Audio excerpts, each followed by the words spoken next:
All right. Uh, Good morning, everyone. I'd like to call the meeting to order and acknowledge that we're in Treaty One territory, the home and traditional lands of the Anishinaabe, Ojibwe, Innu, Cree, and Dakota peoples, and in the national homeland of the Red River Métis. Our drinking water comes from Shoal Lake 40 First Nation in Treaty Three territory. My name is Neil Harden. I'm chairing today's panel. With me are Robert Kraus and Valerie Werhun. The assessor today is Jason Brown, and the administrative personnel is Twinkle Sharma. To the Zoom participants of the hearing, please note you are placed in the waiting room until your property is called upon. When it is your turn, you will be admitted into the meeting. Kindly follow along in the City of Winnipeg's Border Revision YouTube channel for the hearing progress. Once the host admits you into the hearing, please close or mute your YouTube player. You will then be permitted to speak with respect to your property. Once your hearing has concluded, you can leave the meeting. We will be hearing applications for revision of the assessment rule in accordance with the Municipal Assessment Act.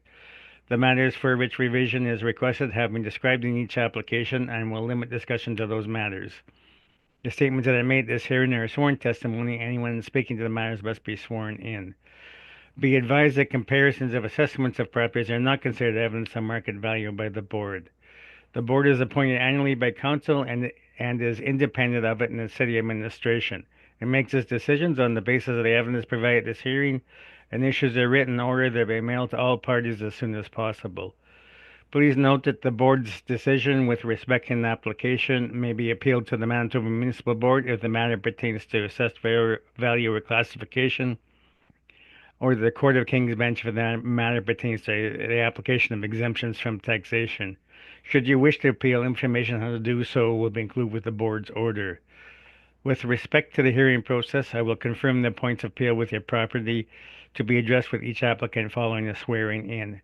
We will then have the assessor's testimony followed by questions the applicant may have, and then the applicant's testimony followed by questions. Each side will have an opportunity to summarize if they wish. Once all the evidence about an application is be brought forward, the applicant may leave. The process will repeat for each item on the docket today. The session will close after all the applications have been heard, and the board will deliberate in private and make its decisions. You'll receive the board's decision by registered mail as soon as possible. As information, all public hearings are live stream recorded and will be part of the public record. We will be hearing items 1 through 6 on our docket today, although we will start with items 5 and 6. Ms. Sharma, please affirm the assessor's and applicant's testimony. For sure. Should I leave? No, you can stay. Okay, please stand, Mr. Applicant. Please state your full name. Cornelius Leo Sorley. Do you affirm that the evidence you're about to provide at this hearing is the truth, the whole truth, and nothing but Ms. Sharma, we don't need to swear him in yet. We will swear Mr. Horsborough in. I was wondering if we can just swear in all the parties together and then at the end we can just continue. Oh, okay. All right. That'll be fine then, yeah. Okay, I'll start over. Mr. Applicant, please state your full name. Cornelius Leo Sorley. Do you affirm that the evidence you're about to provide at this hearing is the truth, the whole truth, and nothing but the truth? I do. Thank you. You can be seated. Thank you. Mr. Applicant, please state your full name. Carson John Horsborough. Do you affirm that the evidence you're about to provide at this hearing is the truth, the whole truth, and nothing but the truth? Yes, I do. Thank you. Thank you. Mr. Assessor, please state your full name. Jason Brown. Do you affirm that the evidence you're about to provide at this hearing is the truth, the whole truth, and nothing but the truth? I do. Thank you. Okay, we will deal with item 5 on the agenda first, 3760 Portage Avenue. So, Mr. Brown, can you read in the base information? Yes, thank you, Mr. Chairman. This is file number 24-4576. Business roll number is 53372. And we are defending a 2025 business assessment of $382,320. All right, Mr. Horsborough, do you wish to address this property? Thank you, Mr. Harden. I'd like to ask the board to confirm the assessment.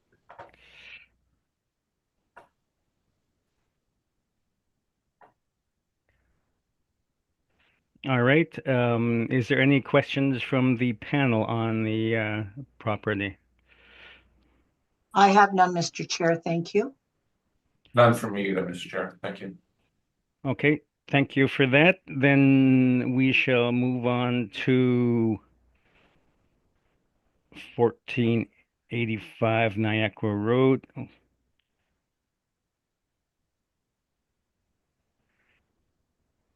So Mr. Brown on Niagara Road, you can begin.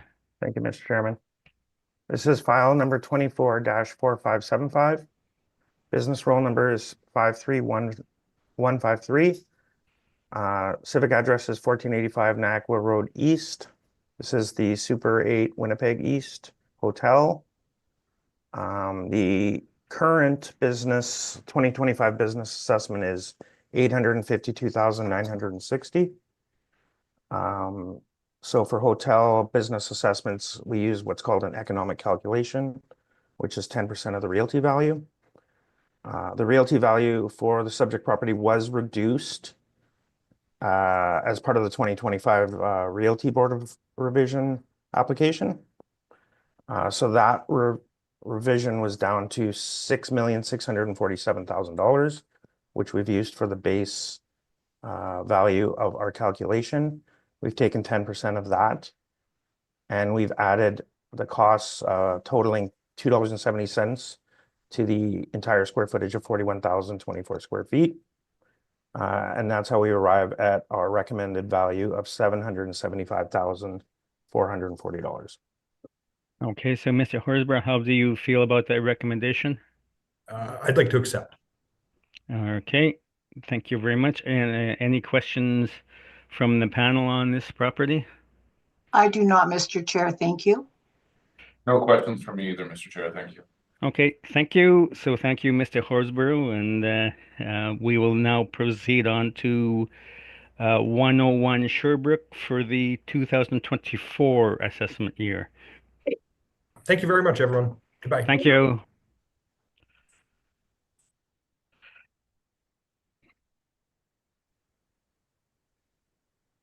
Okay, Mr. Brown, you can begin on 101 Sherbrooke for 2024. Bear with me, I just have to make one calculation.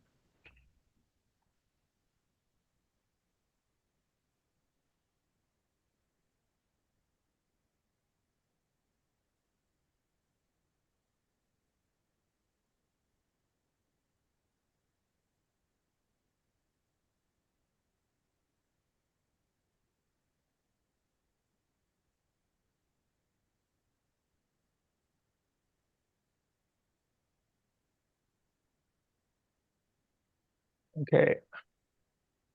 This is file number 24-4452. Business roll number is 26366. Civic address is 101 Sherbrooke Street. This is the Sherbrooke Inn Hotel. We have a current 2024 business assessment of 167,340. Once again, this is a hotel property where we take 10% of the realty value to calculate the business assessment. So we have a realty value of $896,000 for the 2023-24 cycle. We've taken 10% of that. And we actually have a recommendation based on increasing the adjustment for leased premises. So I'll just take you through that verbally. Okay. So the revised adjustment for leased premises, on the evidence, you'll see 2,907. That's going to be increased to 10,573, which would reduce the adjusted economic rent to 63,882. Okay, what was that? So 63,882, you said? yeah, and that's just the top, the adjusted economic rent at the top of the calculation. And that's based on 26,263 square feet. 26,263. 263. Okay. And then we've applied the total cost to occupy of $2.45 to that 26,263 square feet. And we arrive at an adjusted 2024 ARV of 128,220. Okay, based on that increase to the leased premises. okay. And Mr. Sersma, how do you feel about that recommendation? I'd accept that. Okay, any questions from the panel on that? I'm just, Mr. Chair, I'm just wondering why the increase in the square footage?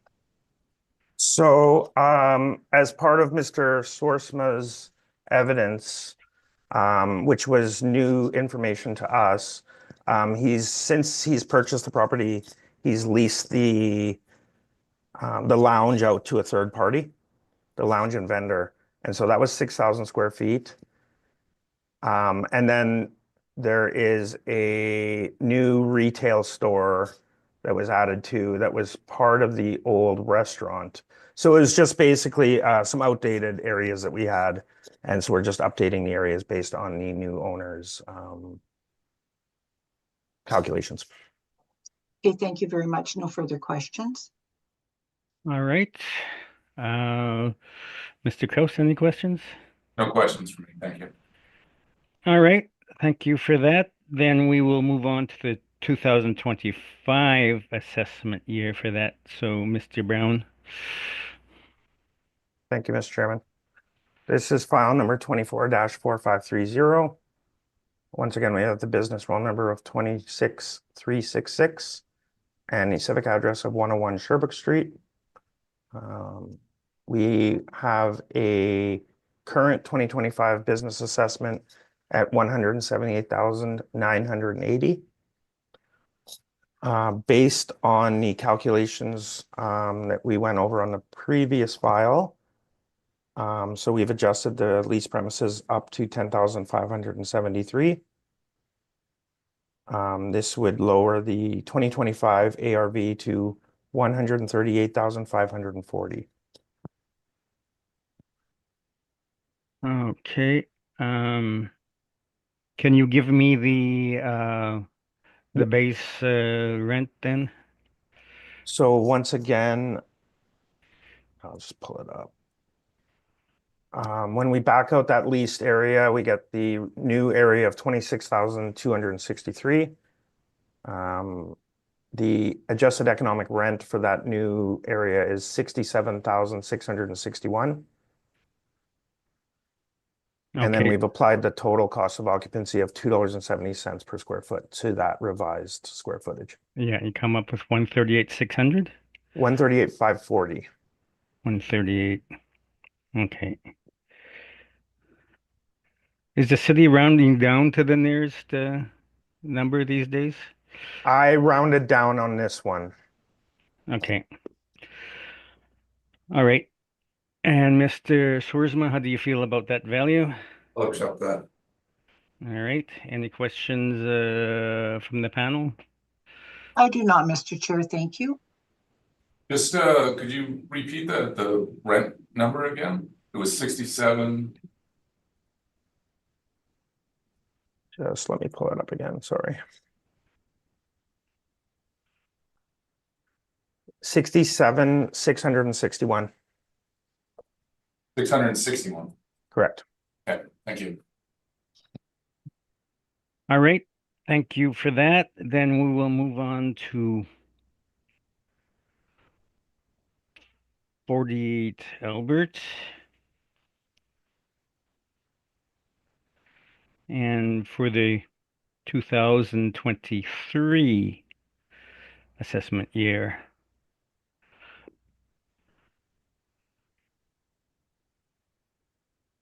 Okay, so Mr. Brown, you can begin. Thank you, Mr. Chairman. This is file number 24-4447. Business roll number is 57837. Civic address is the 48 Albert Street. This is the Albert Arms Hotel. We're defending a 2023 business assessment of 55,920.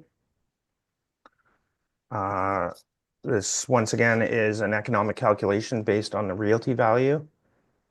So the realty value for this cycle, for the subject property is $750,000.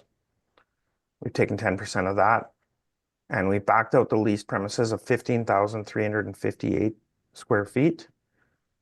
This was based on the previous owner's calculations, and we carried it forward when it was purchased by the current, the appellant.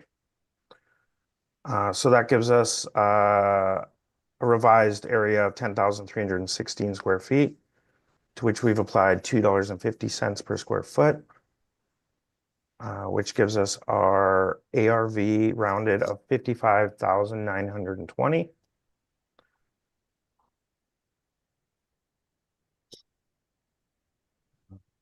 Just bear with me for a second.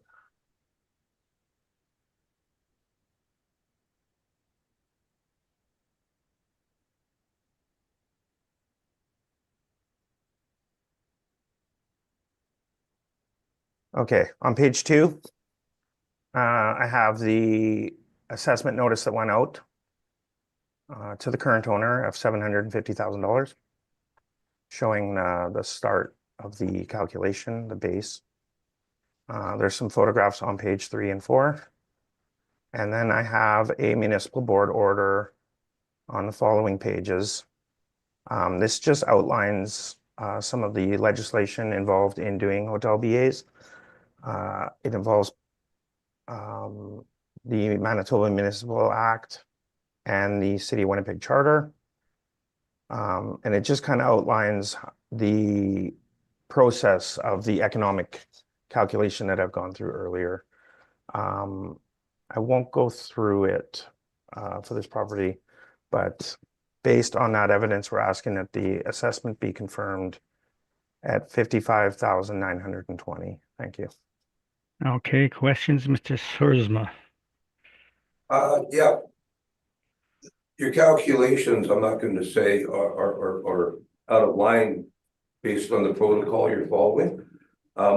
What's the criteria for business taxes to be imposed on a property? Is it on actual use, or how is that determined? So for hotel business assessments, we start with the realty value. We use what's called an economic calculation, which is 10% of the realty value. So the realty value in this instance for the subject property was $750,000 for the 2023 cycle. So if you go to my first page, it kind of takes you through the calculations. We've taken 10% of that, which is $75,000. And then we make an adjustment for lease premises with the idea that if you're leasing part of that building to a third party, they would be paying their own business taxes. So we would be getting the business tax from that third party and not from you. So that's why we back out that square footage for leased premises. So in this case, we backed out 15,358 square feet, which I believe is over what the actual current premises being leased is. I'm assuming this is the entire first floor, the 15,358. Would that sound? Plus the basement too. Okay. How you factor that? So, yeah, the last time we went out and actually did I think we measured was the entire lounge and bar area and the restaurant, and like you said, potentially the basement as well. No, your measurements are accurate. I'm not disputing them. Okay. I've done my own for a different reason, and both of us came out within 30 feet of the same, so Perfect. not going to dispute that at all. Thank you. Okay, and then from there, we take that revised square footage, which is already has the lease premises backed out, and then we apply what's called cost to occupy, which is the heat, light, water, and air conditioning at $2.50 total. So that gives us 25,790, and when you add that to the 30,136, we get the total ARV. Thank you. Thank you. Any other questions, Mr. Sursma? No, I just will wait my opportunity to speak as well. Okay, and Ms. Werhan, questions? Just one in the market value of 2021, how was that determined? I believe that was a, Hotels are a different creature. yeah, I'm not sure if that was a Board of Revision decision. I can pull it up though.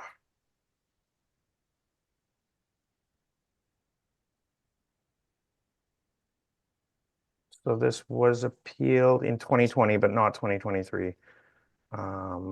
So that was just the model value or the actual value that we decided for 2023, and it was not contested. Okay, I'll note that this property did sell in 2017 for 1.35 million. So it was probably loosely based on that, with some calculations being deducted for business value and furniture, fixtures, and equipment. okay. Thank you very much. No Thank further you. questions. Okay, Mr. Kraus. No questions, thank you. Okay, so Mr. Swisma, your presentation then. Okay, thank you. I feel that there is a stage missing in the calculations. This hotel, we have many long-term people. And it's not a strictly commercial enterprise from that aspect. I'm governed by provincial statute. I have to answer to the residential tenancies branch. And as such, you would think that residential properties have a much lower assessment value of the portioning. That I've accepted that it's not going to be that way. I never made a fuss about it. But I think that similar to backing out portions of the income for leased property to other people, there should be an accommodation for buildings such as these, so that it can be guided more towards low-income people. What's happening here is I'm renting rooms to people for $5.50 a month, and they lived there for years. Some of them nice people who run a really clean, tight hotel. But now I'm looking at rent increases for these people because now they have to pay business tax into their rent, as well as escalated commercial value of the tax as a hotel, which I've already stated. I'm not quibbling about that. That's just the way it is and always has been. So from that perspective, I think that there should be an additional stage in the calculation where there's an accommodation made for the type of occupancy. Particularly in light of the view that I am governed by statute of the residential tenancy branch, and their mandate is to oversee residential accommodations. And so I'm in a position where I'm answering to two different laws with the same thing. In the one hand, I'm commercial. On the other hand, I'm residential.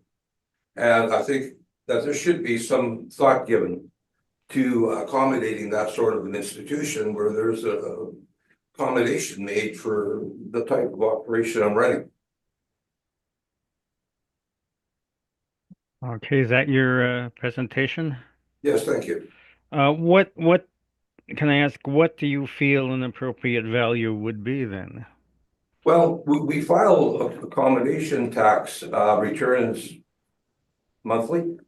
And I think that a good starting point would be is to look at that and just calculate what actual percentage of our income is derived by under 30-day stays. That would make it a hotel usage, strictly speaking, and that the balance of it should be then geared towards a more residential tax rate.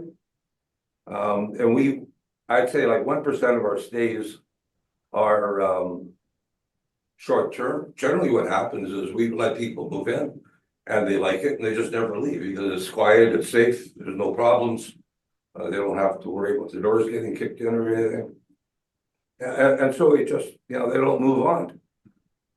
We even make it a point that when they move in, we both acknowledge that it's not their primary residence for the first 30 days. And that way, we can judge them as well. If they're in trouble, we ask them to leave. And so it works out well. But getting back to, my main point is that it's like a bit of a platypus type situation where, I'm geared towards like the RTP is telling me what to do, and now I'm paying business tax on, like it doesn't all work together. Okay, Thank you. Mr. Brown, any questions? I have no questions. Thank you, Mr. Chairman.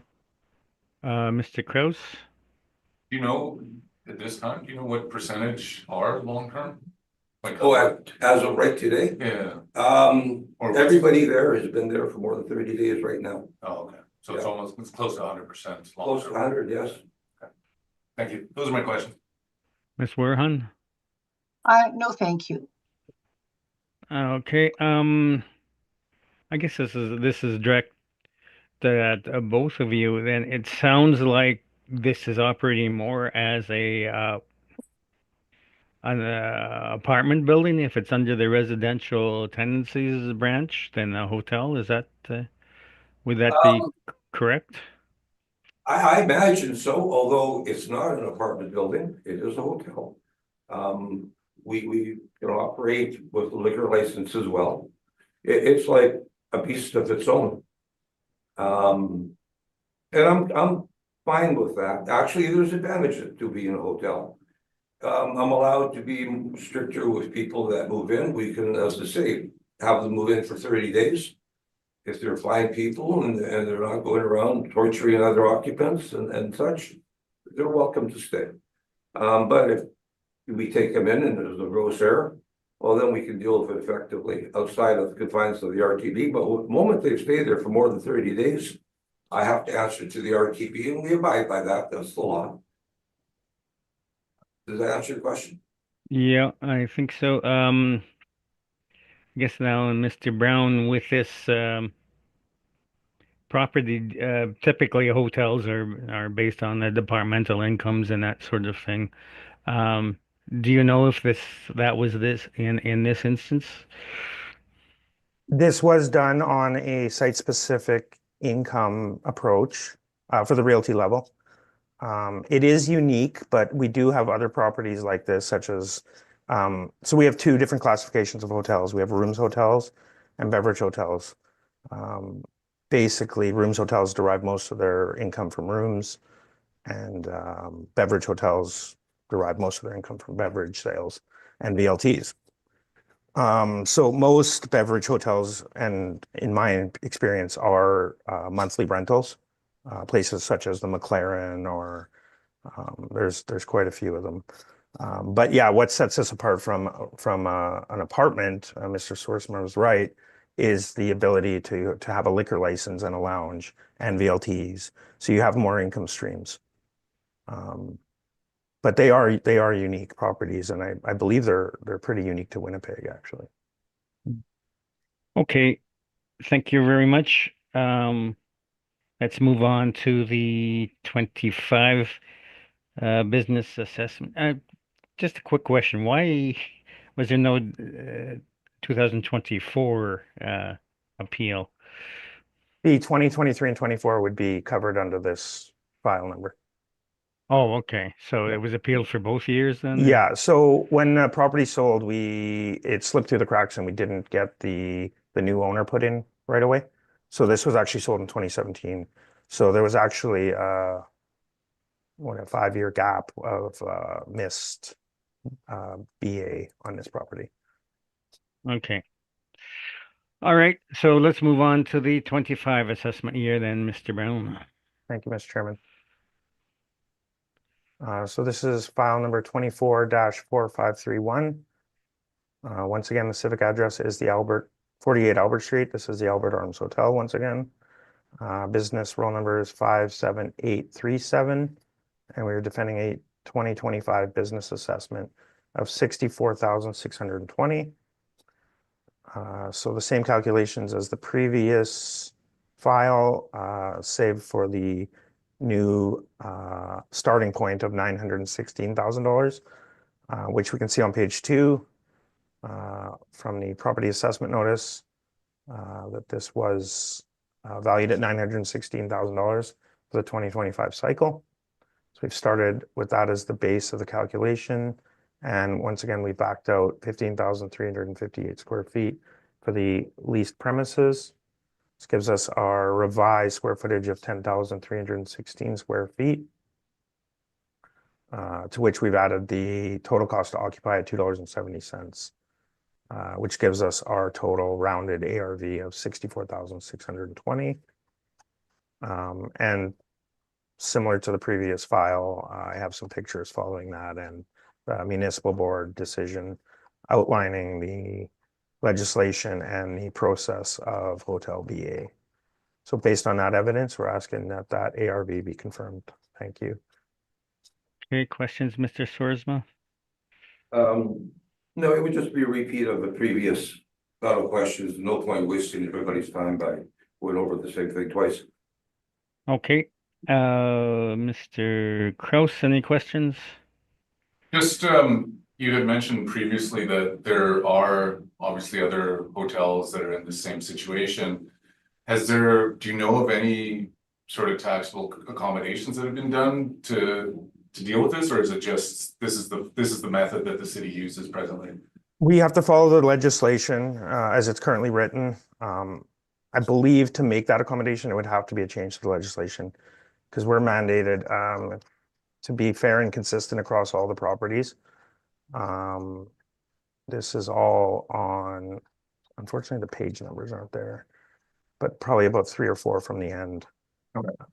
There's, determining the ARV is part of the Manitoba Assessment Act, but there's nothing in there to make an accommodation for this type of property, unfortunately. Thank you. Ms. Warhan? I have none, Mr. Chair. Thank you. Okay, was the realty appealed in 25, this cycle? There has not been an appeal on this property since 2020. Okay, and these sort of beverage hotels or gallinages, as they sometimes called, do they have a higher cap rate than say a rooms hotel would have and that sort of thing? So- Correct. I believe the cap rate range for beverage and gallonage hotels is in a range of 12 to 16. Okay, whereas the typical room hotel, like the, I don't know, the Delta or something would be lower than that. That would be an 8 cap for this cycle, yeah. Yeah, okay. All right, thank you. So, Mr. Sorsma, your presentation on this, It would be a repeat of my previous comments, perhaps with the added that their hotels are painted with a broad brush and the old Royal Albert is now being compared to like what's the one at Portage and Maine? I forget the name now. A multi-million-dollar building, and they have one protocol to deal with everything. And I'm feeling that there should be an additional accommodation made at some point to reflect the reality of what we have. all right. Questions on that, Mr. Brown? I have no questions. Thank you, Mr. Chairman. Ms. Warhan? None, Mr. Chair. Thank you. Mr. Kraus? No questions, thank you. All right, so again, thank you very much for your capable presentations, gentlemen, and we've now heard all the items on today's agenda, so this hearing is now adjourned. Thank you very much. Thank you, Mr. Chairman. Thank you, panel members, and thank you, Mr. Sorsma. Thank you very much. Thank you. Have a good day, everyone. Yeah, once we're done, Mr. Sorsma, I would, probably advise you to pay more attention to the realty assessment since that's the basis of the business assessment.